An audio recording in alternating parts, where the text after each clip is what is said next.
Oh, baby, it is game day. It's time for the pre-snap here on Game on Wisconsin. I'm Alex Strouf, and the two losers that usually join me decided not to show up today because it's Saturday. They've got better things to do. So I brought in two people way cooler than them to have a beverage and preview this game with Todd, Varney, and Dan Kotnik will join me. This is the pre-snap on Game on Wisconsin. I'm ready to party. I hope you're with me. And away we go. We 19! We 19!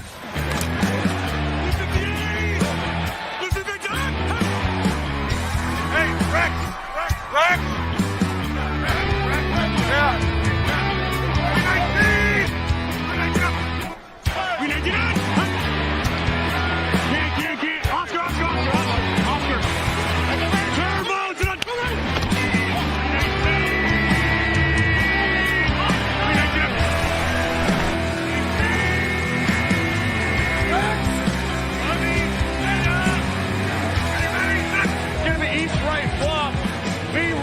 Outside, wide, left, fake, 396 bag, knee hand, knee puck. Is that long enough for you? 319. Check New York Bozo! New York Bozo! New York Bozo!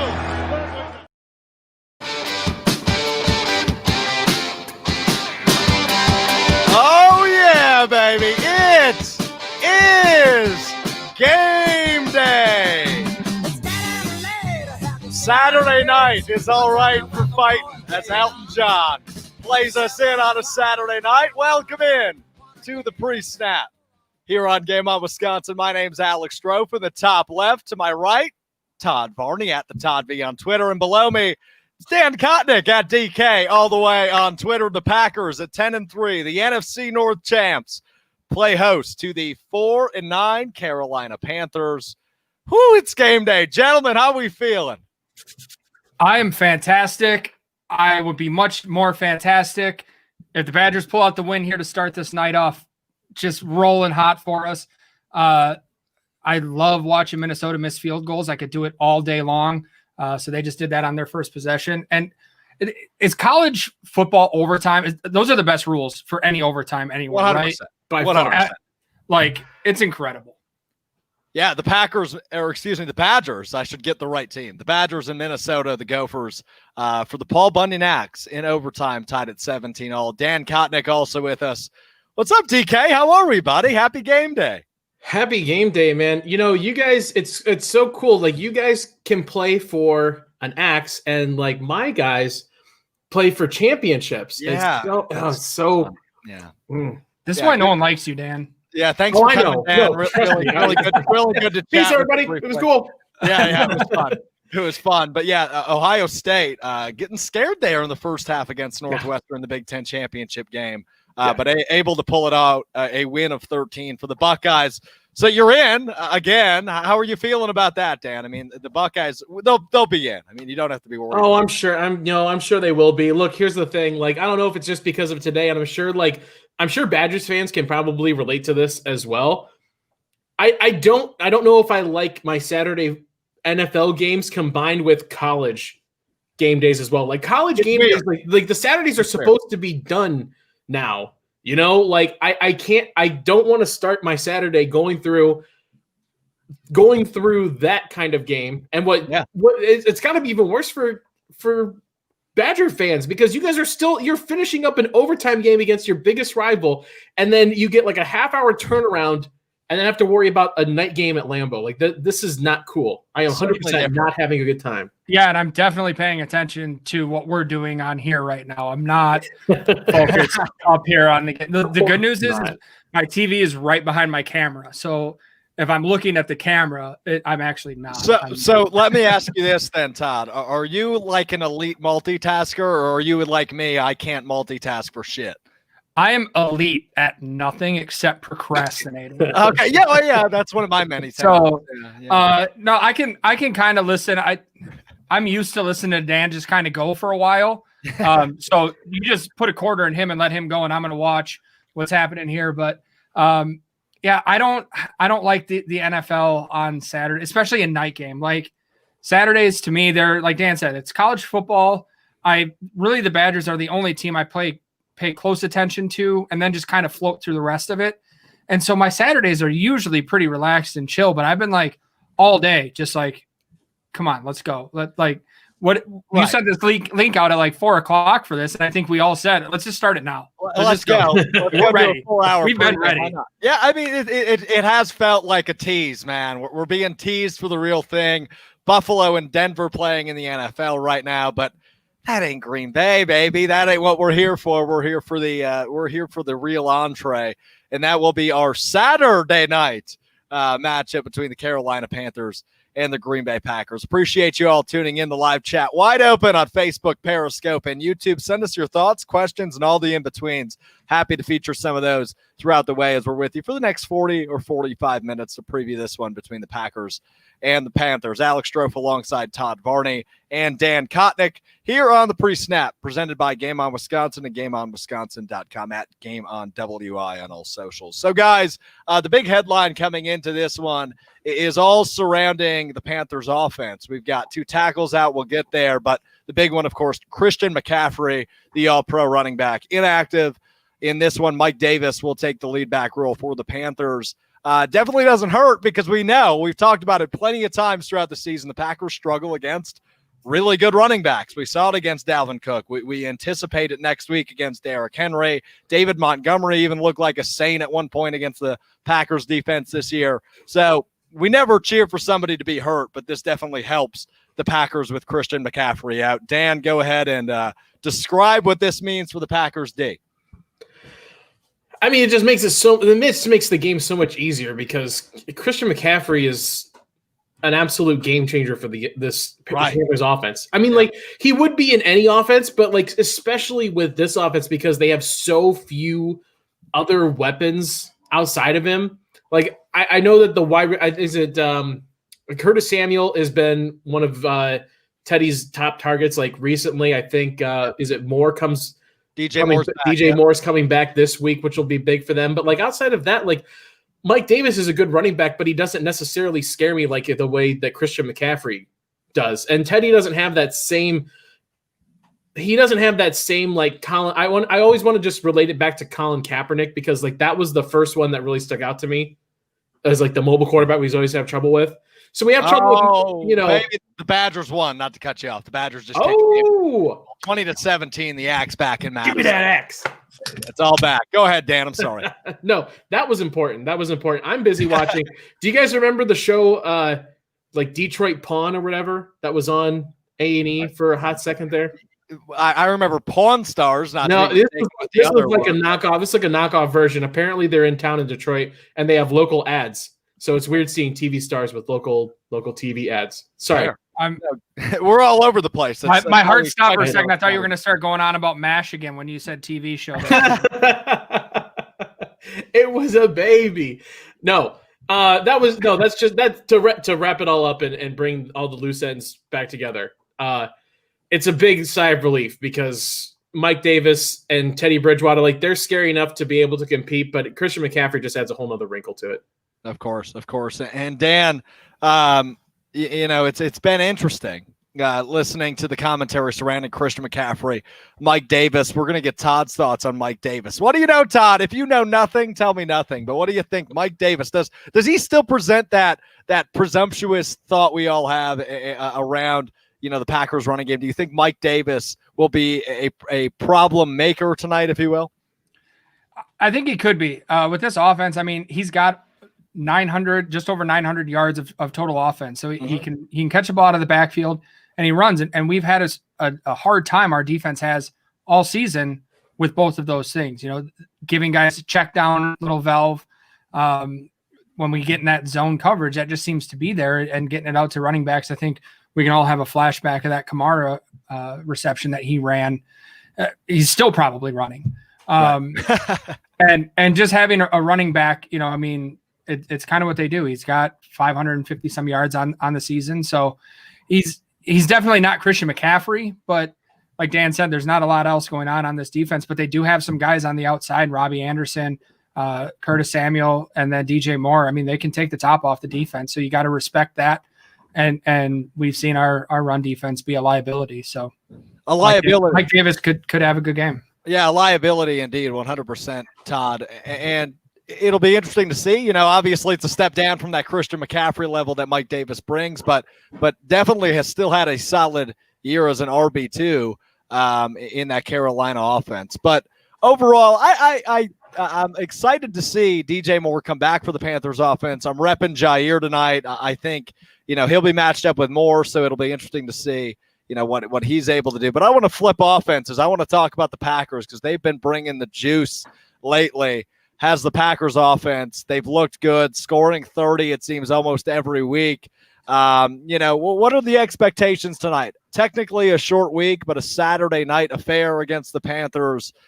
We expect same old Packers offense, 30 points, continue to roll like they have, and Aaron Rodgers continue to further that MVP campaign. What are you expecting out of the offense tonight, Mr. Varney? Excited to get your thoughts.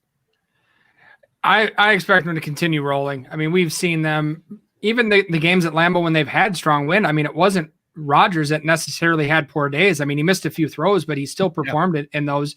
It was really the defense that kind of fell apart on those ones because other teams couldn't throw in that weather. So regardless, I think our offense is going to go. And the other thing is there's not really anybody on this defense for Carolina that scares you. Anybody that really stands out. I mean, they made a couple acquisitions this year, but they haven't performed. I honestly looked through their depth chart and was like, I don't know who any of these guys are.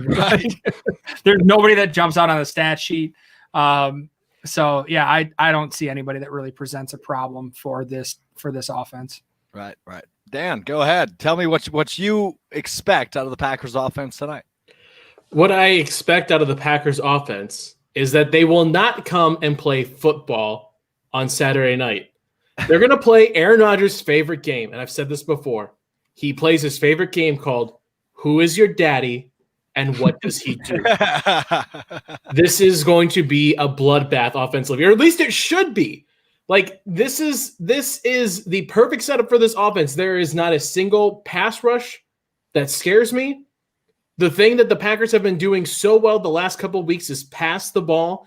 The running game hasn't quite been there. So if you're having great success with the pass game, it's going to be magnified in this game because the run game really hasn't been going as strong recently with this Packers team. Like Aaron Jones and Jamal Williams both are having troubles getting things going offensively in the run game. So I think the Panthers are 31st in passing in pass defense.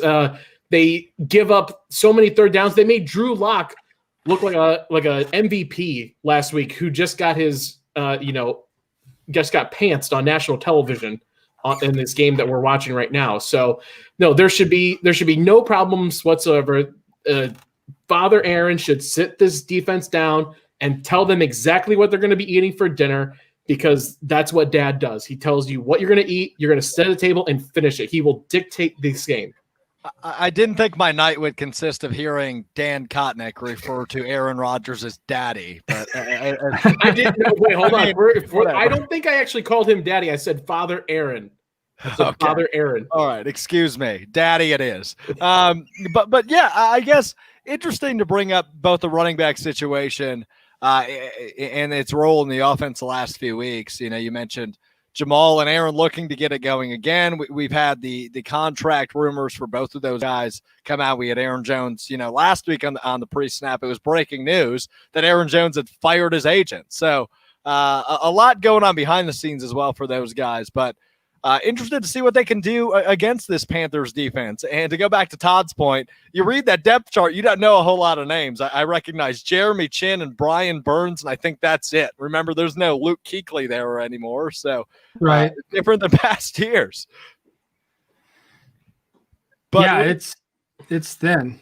It is thin, but and it's been a weird year for them. They started off hot, over 500 through 5 weeks, now 4-9 on the year. Teddy Two Gloves has not been bringing his juice, but the Packers offense certainly has, like I mentioned, been scoring 30 points almost exclusively all year long. Been a lot of fun to watch. We've talked a lot about guys. Devontae Adams over the course of the last few weeks been breaking records, as has Rodgers over the last few weeks. Davante Adams, not a fun matchup. As I was just saying, you don't recognize those cornerback names really as much as you typically have with Panthers defenses. So Davante Adams, 1, 2, 3 touchdowns tonight. I mean, he's gonna eat, right, Dan? I mean, I see you doing that, right? Feed the man. Yeah, no, right. It would be really surprising if Davante Adams doesn't have just a huge night tonight, because the only times that we really haven't seen Davante Adams have big nights are when other guys were getting open or getting schemed open. I mean, we've seen other guys get big nights, like when he was out those couple of weeks. Tunyon had his big week. MVS and Al Lazard had big weeks. There's typically, like in the past couple of weeks, there's typically hasn't been like a, like two guys getting a majority of, like, it's been Davante and everyone else kind of picks up the slack a little bit. So yeah, with no threat whatsoever to Davante Adams here, it's really hard to imagine that he doesn't just eat. And I should have looked ahead of time how many. The Packers put out that great infographic of how many records he's close to, and I mean he could easily get those. I mean, if you look at this game, like he should make great headway on those tonight, because there's no way that he doesn't just destroy this team. Yeah, he's been a lot of fun all year long, and I expect exactly the same tonight. And Todd, it's been so fun to watch his development. I mean, we've seen plenty of the old tweets come up around Davante Adams. They should cut him. There's another guy we felt that way this year with, and that's MVS. I mean, he's been up and down. It's been a roller coaster ride to watch him. But overall, I guess I kind of want to go back to a thought we go back to quite a bit. And that would be, we didn't draft a wide receiver. The Packers didn't. We had very scattered expectations this year. Overall, how are we feeling about MVS going into this game? He's mostly on my good side at this point, I think. Where are you guys at with him? I'm still standing on the mountain, proudly holding that MVS flag. I've been there all season. Dan can attest to that. I mean, I think our first conversation that we had before we even put the show together was, guys, I love MVS, and it's probably going to give me a heart attack at some point. And he's been close. He's been close. I bet, yeah. But he's still a young guy that's coming around. He's in his third year. I think we're seeing, the last couple of weeks, that back shoulder catch last week, I mean, just stood out. Disrespectful. Right. But when you look at the stats, and of course, I don't have the tweet up right now that was out earlier this week, but I mean, his stats through his first 45 games are better than what Jordy did in his first 45 games. And we all love Jordy, so if we can continue that trajectory, look out. I don't know necessarily that we will. I think we're kind of seeing the ceiling of MVS as a number 3 receiver. He works best in small doses, but he's been starting to run some more routes rather than just his typical goes, which is great considering that he can't catch a go ball. Yeah, he reminds me just so much of all, like, the Packers fans we've been so spoiled with great wide receiver talent. I mean, look at across the league about how many. If it wasn't for the Vikings this year, just absolutely hitting the lottery with Jefferson, that's not the norm. Jefferson is not the norm from a rookie wide receiver to come out and do that kind of stuff. Wide receivers typically take about 2 or 3 years to kind of really get their feet under them. It was the same with Jordy. It was the same with Davante. Look back at James Jones when he was bad. He was bad. He was really bad. And then what did he do? He came in that year that we won the Super Bowl, and he was arguably one of the most important pieces of that run, and he was the number 3 wide receiver on that team. That's exactly what MVS can bring. He's in his third year now. You can really see that he is, the confidence that he's starting to try and build is there. And my rule is always that if 12 is behind you, then I am behind you. Like, right. we can all say whatever we want about, well, I don't like his drops. I think he needs to be more consistent. I think he needs to do this, and this. I haven't seen this. We don't matter in this world. Aaron Rodgers trusts this guy. That's what matters to me. So 100%. All the other stuff can go away. If Aaron trusts him, I trust him. And so far, he's done a really good job of proving himself this year. Well said, Dan. Well said. If Aaron Rodgers trusts you, I trust you. And at this point, I think he might trust Kay Adams, and I think I trust her as well. But that's beside the point. All right, guys, let's get into a little game mode, a little background music. We're going to play some over-unders that I came up with. I came up with 3 over-unders surrounding the Green Bay Packers. So tonight, we're going to go with Green Bay punts. How many times do they punt? 3.5. So the under would be 3 or less. 4 and over is the over. Todd, we'll start with you. How many times does Green Bay punt the ball tonight? Over, under 3.5.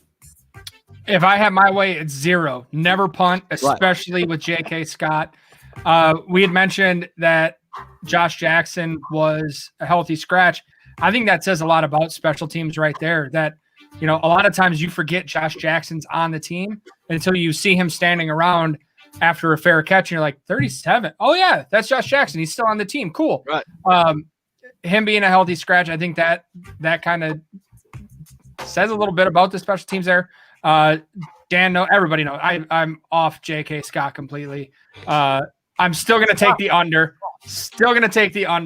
I don't know that this defense can make a punt 4 times. Yeah, funny how the narrative around J.K. Scott has changed quite a bit the last few years, it seems. He was such an elite punter as a rookie, and then now he's all of a sudden considered Brian Gutekunst's maybe worst draft pick. But nonetheless, Dan, over under 3.5 punts tonight for Green Bay. Okay, it's not fair to criticize JK because he still hasn't hit puberty yet. So let's wait until he gets there, and then we can make a decision on JK.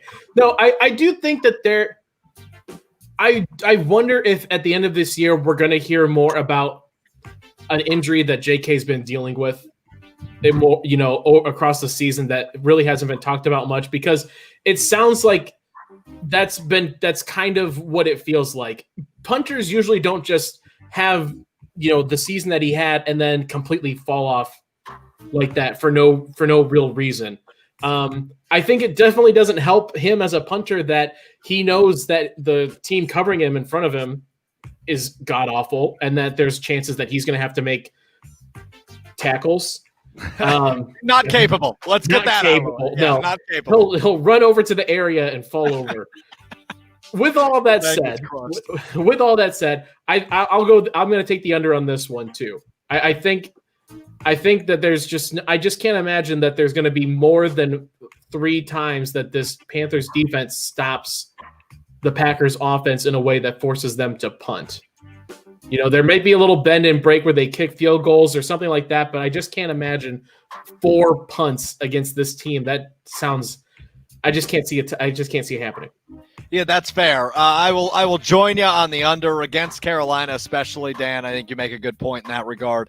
Maybe I set it a little high, but we have seen maybe some J.K. Scott the last few weeks that we don't want to see. And think about how many times we punted against Jacksonville. Did anyone think we were going to do that? No. And so it's always a possibility, but I'm also thinking it'll be the under, hoping it'll be the under, praying it will be the under, because the less J.K. Scott is on the field, the better. Let's go to the next one. Green Bay had a season-high 12 penalties last week. Not sure if you knew that, but it happened. Sloppy game in the penalty regard. Their previous high on the season was 9, so they took about a 33% increase from their season high previously last week with 12 penalties. 5.5 penalties for Green Bay all across the board today, Todd. I'm going to take the under again. We've seen LaFleur, in his 2 years here, when there's an issue, he really attacks it. A couple weeks ago, I think it was that Jacksonville game when he said there was just no juice, there was no energy. They came out that first drive or the first half in Indy. I mean, that was a juice team. They were ready to go. So I think he'll address those 12 penalties this week, and we'll see the under hit on that one. Dan. Penalties are so arbitrary. It's hard to pick an over under. But yeah, I'm sort of leaning with Todd. Like he always Coach does addresses issues in the next week, I feel like. And so on top of that, the Packers are a better team than the Panthers, talent-wise. So usually when there's a mismatch in talent, the better team commits less penalties because they can just physically outmatch you. It's the lesser team that gets caught with the penalties more. So yeah, I'll take the under 2 just because I think all the trends kind of point that way. But man, 5 is tough because those penalties can sometimes you can get 3 in a row or something like that. Those weird ones, But yeah, I'll take the under. I'm going to go over just to play devil's advocate. I think they'll be right around that 6 or 7 area. They won't get close to their new season high of 12. I think that'll be the highest they have all year. And I agree with you. Matt LaFleur does have, kind of that administrative vibe where he can shut down those previous issues. So I think he will, clamp on the group, make sure they clean some of those things up. But again, it's so subjective depending on the referee group. So we'll see how they call things tonight. But I imagine they'll be right around 6 or 7. So I will go with the over. Last one, the most fun one. Aaron Rodgers has thrown 3 touchdowns and 0 interceptions in 9 games this season. That's insane MVP numbers. So we're going to go with over-under Rodgers passing touchdowns at 3.5. It's high, but I think we're all optimistic. Todd, we'll start with you again. Oh, I hate this number. You're welcome. I'm going to go the over. I have no reason. I want to say under. I feel like we're going to lean on the running game a little bit more. But also, I have no reason to believe that because we've seen LaFleur completely abandon it at times, giving, the first half last week running Aaron Jones 4 times. So I'm going to say over. I would not be surprised to see him throw 4, maybe 5, maybe 6, 7. I feel like LeBron right now in Miami. Not 6. Not 7. Yeah, I'm going to take the over on that one. All right. Todd is optimistic. Dan, are you as optimistic as Todd? Yeah, I'm as optimistic in the fact that I think this offense is going to work well. That's what I'll say. I trust that this offense is going to do well, but like that many passing touchdowns that's a lot of passing touchdowns. And I really do think that there will be somewhat of an emphasis, at least in the red zone or the gold zone, in getting Aaron Jones and Jamal Williams the ball and getting them rushing. Because I'm trying to think back now. Like, I can't really remember last time. I can't remember. We didn't have a rushing touchdown against the Lions, right? They were all passing touchdowns. Rodgers rushed one in. Rodgers rushed one in, yeah. I just can't remember the last time that I remember this offense working well and Aaron Jones or Jamal Williams having the breakout game that we usually kind of expect from a running attack like this one is.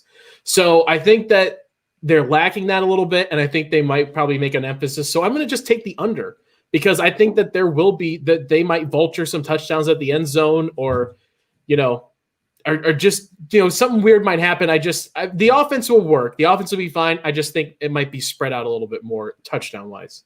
Well, just to make it so we all have different predictions all across the board, I will go under as well. I think they will have, Rodgers will have 3 again. I think he'll throw 3 touchdowns and 0 interceptions again. I don't think he gets to 4, but hey, I'd love to see him throw 8. I mean, why not, right? Let's go ahead and break an NFL record on a Saturday night. It's a weird day. We've got all the college. I'm not busy. I got nothing else to do. Why not? Right. I mean, all I'm dedicated to is my ass on the couch, my mouth to alcohol, and my eyes on a bunch of football going on. Those are my obligations today. That's right. That's a tough day, man. Yeah, it's tough.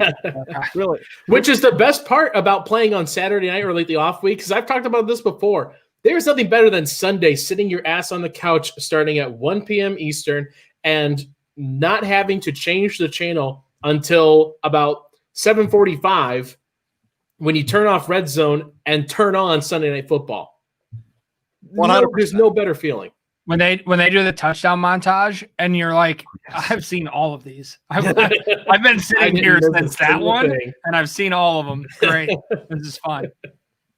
100%. So for you, those of you keeping your eye on the game going on between Buffalo and Denver. Current score is 41-19, under 2 minutes left in the fourth quarter. That score, 41-19. I'm a scoreigami fanatic. So for what it's worth, 41-19 has not happened since December 17th of 1994. That was just under 4 years before I was born. So there you go. Way to make Todd and I both feel old at the same time. Yeah. How old were you, Dan? I was just about to turn 5 years old, I think. But you said 94. I was about to turn 4. December of 94. I was in like 4th grade. I was -3 and 11 months. So go us. Bunch of old fellas here hanging out on the pre-snap. The age diversity in this group is just top notch. Stellar indeed. So Buffalo going to look like they're going to roll to their first AFC East championship since, what's the year for that one? 1990, like 8 or 95, if I'm not mistaken. Buffalo hasn't won an AFC East title in forever. I mean, New England's won it for so long, and Miami won it in 2008. First one in a long time for Buffalo. So that's kind of I mean, as long as it's not New England, like that's what we're all happy about, you know? Right. I don't even care. I don't care who it is. Just as long as it's not Bill Belichick. Right. You know, Alex, you started off the show talking about how the other two losers couldn't be here tonight, which is wild because there's no way either of them ever have any plans on a Saturday night. And Jacob, literally, all he's doing tonight is jumping in the chat to cyberbully people. So he called you ugly. Yeah. Like, wow. He skipped out on his duties just to make fun of you. Yeah. Todd, for what it's worth, I think you are terribly handsome, and I thank you very much for joining me tonight. Look at that smile. How can't you love it? Todd Varney, ladies and gentlemen. How By the way, 1995, last time the Buffalo Bills won the AFC East. So it's been, that's also longer than I've been alive. Feel old again. So, wow, Josh Allen changing the culture. I mean, he's in the MVP race, but Aaron Rodgers, I think, at least leading the way. I assume our bias will all make us in that, we're all in agreement there. Aaron Rodgers leading the way. Yeah, I don't think you give the MVP based on yards, and that's the only thing that Mahomes is leading Rodgers in right now. So, well, both teams in first place in their division or in their conferences. Excuse me, though. Absolutely. But the thing that should stick out is that Aaron Rodgers is doing it with less offensive firepower. Right. Not to say anything, because I absolutely love what the offense has and the players that they run, and I love this team. But Devontae Adams and Tyreek Hill, call that a wash. I'd give the edge to Devontae, in my opinion, as an overall wide receiver. Right. But after that, I would take I wanted to say Kittle, but it's not. It's Kelce, Travis Kelce. I would take him over Big Bob in just general overall production.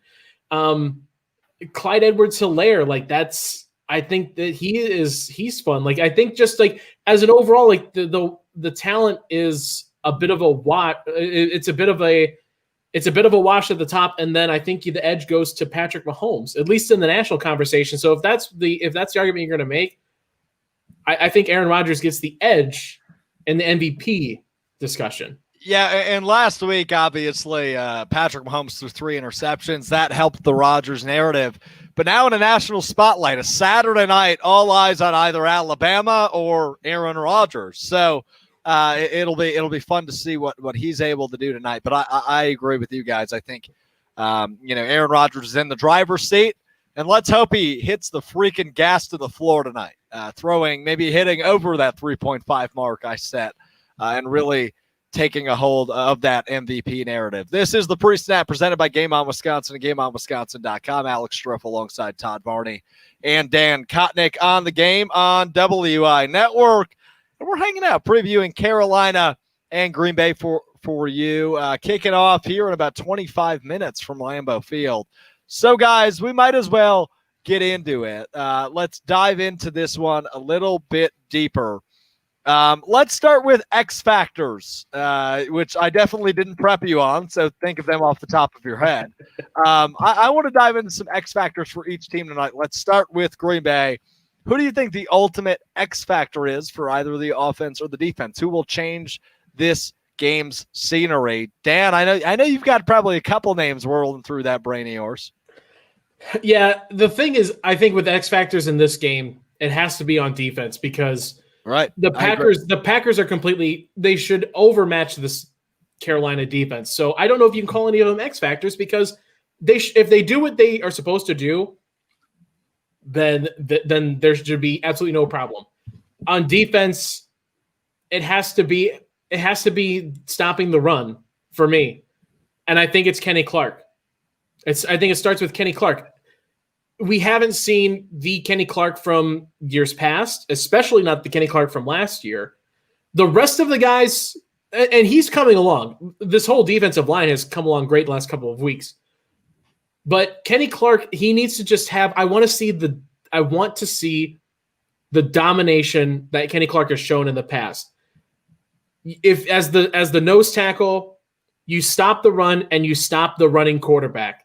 That's your job basically as the nose tackle here. So if he can go in and disrupt the run, disrupt Teddy Bridgewater, force him into the arms of Z, Preston, Rashawn, that's gonna absolutely shut everything else down. Nothing else will matter. So for me, it's Kenny Clark. Yeah, Todd, X factor for Green Bay. Well, that was really nice of Dan to read my mind and run with that one. I was going to go the entire defensive line. I think we know what we're going to get out of Kenny, but what can, Kingsley Keke and Lowry and Lancaster, what can those guys do up front to help out, to free up those middle linebackers? Because I think the only way to really hurt this team is on the ball or on the ground running the ball. But to go a different direction than Dan, I think I'm going to go with MVS and Lazard. Obviously Devontae's a matchup nightmare. And I think as a defense, you scheme that in there. And how do you control that guy or contain him a little bit? So I'm going to go with MVS and Lazard. I think we need to see something out of there. And I want to jump back to what Dan was talking about a little bit ago with Kansas City, because I'm not so sure that they have the better weapons there. When you look at CEH and Le'Veon Bell, sure, they're good. I'm going to take Jones and I'm going to take Jamal Williams over those two every day. Tyreek Hill and Devontae, a wash there. Travis Kelce, you're not going to argue that one. I mean, Tunyon's having a great year. You still take Travis Kelce on that. But when you look at Mecole Hardman, Sammy Watkins, like, are those guys really better than Lazard and MVS? Is that like a given? Sammy Watkins has been doing what for how long? Right. Not much, kind of moving along there. So I don't know. I've not to take anything away from those guys, but are they really that much better? So I think that's the national narrative, obviously, is that they're that much better. I really don't think they are, but I look for Lazard and MVS to kind of open things up today. And if they do, then this offense is going to roll. No, I'm with you guys. I think those are both great choices. I'm going to go with a guy by the name of Chandon Sullivan. I think with Josh Jackson out tonight, you'll see quite a bit of Sullivan, but I think you'll see just a bit more. And we know, obviously, with Raven Green out the remainder of the year or the regular season, he's playing, a little bit of that dime package a little bit more as well. So I'm excited to see not only what Sullivan can do, but that entire defensive backfield. We mentioned earlier DJ Moore back in the lineup for Carolina. He'll match up with Jair Alexander. You've also got Robbie Anderson on that team and Curtis Samuel, who was mentioned earlier as well. So it's not like Carolina's offense doesn't have weapons. They do. And if you let Teddy Bridgewater get comfortable, well, I mean, he's definitely capable of ripping up a defense. So Green Bay's defense has been a liability. A mobile quarterback, quite a few weapons, and Mike Davis is no scrub. So excited to see what this defense can do against Carolina's offense, which, for being a 4-9 team, is not a half bad offense by any means of the imagination. So, Alex, real quick, can I digress us for 1 second? Of because course. Todd bringing us back to the MVP consideration, the conversation here. Can we just all agree that Skip Bayless can bleep off with his whole take about how Aaron Rodgers is selfish because he talked about how much it would mean to win a third MVP? Like, seriously, send him into the sun. I hate that guy. Sorry, Yeah. I had to say it. It didn't take an Aaron Rodgers take for us to say Skip Bayless sucks. I mean, we already knew that beforehand. That's something we've already known. Yeah. That game between Buffalo and Denver was final. Buffalo just decided to go tack on an extra touchdown, 48-19.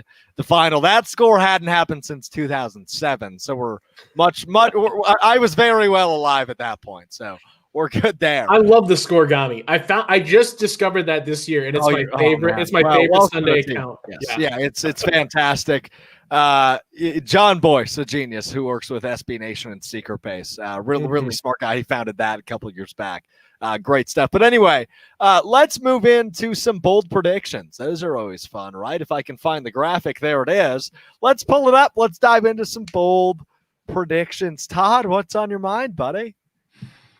I'm going to hate myself for this. I talked about it Wednesday night. Tavon Austin's going to have a touchdown today. It's going to happen. Like, he's going to make a play. He's going to make an impact on this team at some point. I think it happens tonight. That's my bold prediction. He's going to rip my heart out. It's not, but I believe it. I believe Tavon Austin will score today. Yeah, you didn't steal mine at all. Go ahead. I mean, that's not the craziest take, though, because I thought it was so weird that not weird, but just kind of surprising that they scripted 2 plays for him in those first couple drives against the Detroit Lions. Like, only been with the team in practice for 2 weeks and already trying their best to get him involved in the offense. I think that speaks volumes for what they think about what he's going to do with this team. So I don't think it's that crazy at all. I honestly think Aaron Jones will have a big game today. I know that I spoke about feeding Devontae and the big game through the air, and I think that's going to come. I think that's going to come in big chunks. I just don't see the air offense, the passing offense working in sort of like a matriculation against this team.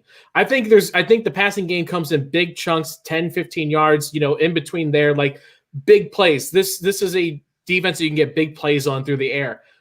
But that's going to set up some really big stuff in the ground as well. I think Aaron Jones has a pretty big game tonight. I already think that he gets rushing touchdowns that take away from Aaron Rodgers' passing totals. So I'll say Aaron Jones has 2 rushing touchdowns today. That's really interesting. Before we get to mine, because I'm saying yours is interesting for a reason. We'll get to what I mean by that. But the drug username in YouTube says, is it a kick return for a TD or an offensive TD? Todd, for Tavon Austin, what are you thinking? I just said he's going to score. Don't make me think about this. No, you have to. You need to call your shot. That's why it's bold. Hold on. It's got to be. Dan is saying 2 rushing touchdowns for Aaron Jones. Yeah, at least he was specific. That's bold. At least he was specific. How is that bold? Aaron Jones has it. When's the last time? I know. No, and you're completely right in that.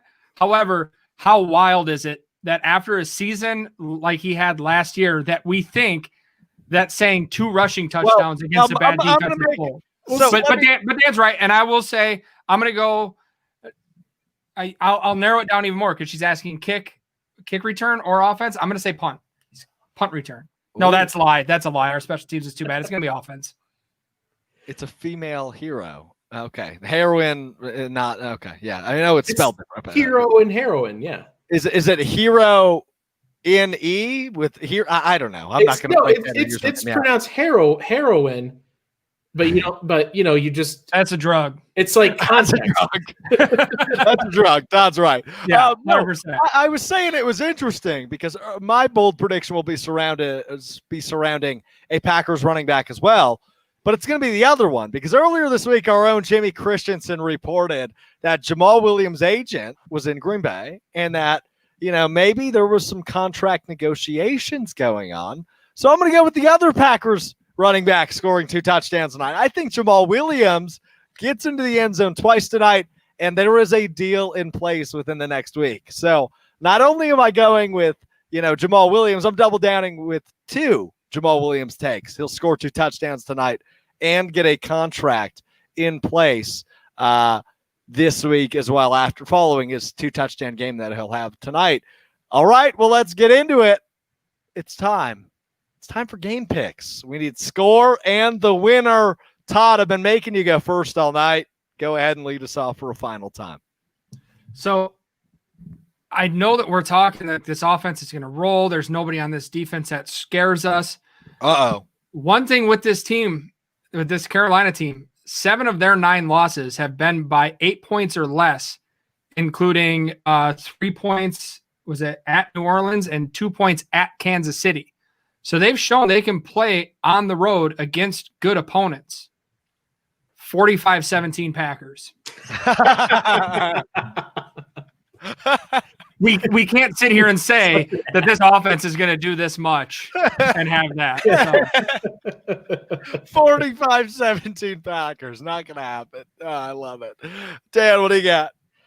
I'm going to go. I 45 just sounds like the right number for this offense. Three passes for Aaron Rodgers, 2 for Aaron Jones rushing.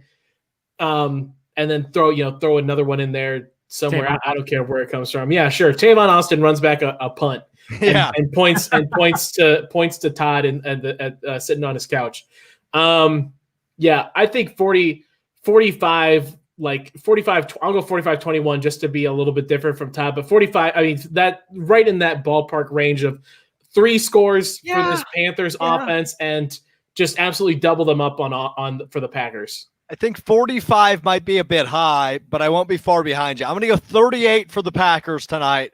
Not quite eclipsing 40, but they do break that 30 mark again. I will go 38 for Green Bay, and Carolina 24. 38-24 will go my final. I think that Carolina offense has the ability to be potent. We've seen Mike Pettine's offense kind of trail off late in crunch time and allow some late scores.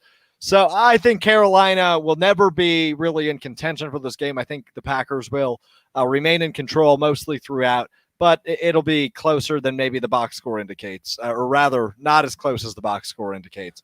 38-24 is the final. Fendi Bands, we really appreciate you stopping by as he follows that up with a skull. How are the Vikings doing with their new NFC North champion hats and T-shirts? All right, that's right. They don't. Those have been sent to all third world countries. Yes, that's where they are indeed.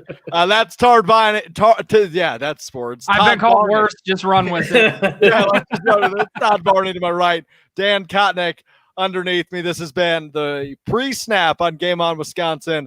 As you can tell, I've already had a few old fashions. I'm probably going to go have a few more as we hope the Packers can roll. But as earlier, Elton John told us, Saturday night's all right for fighting.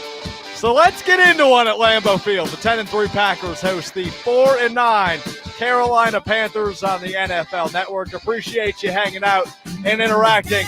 We'll see you real soon.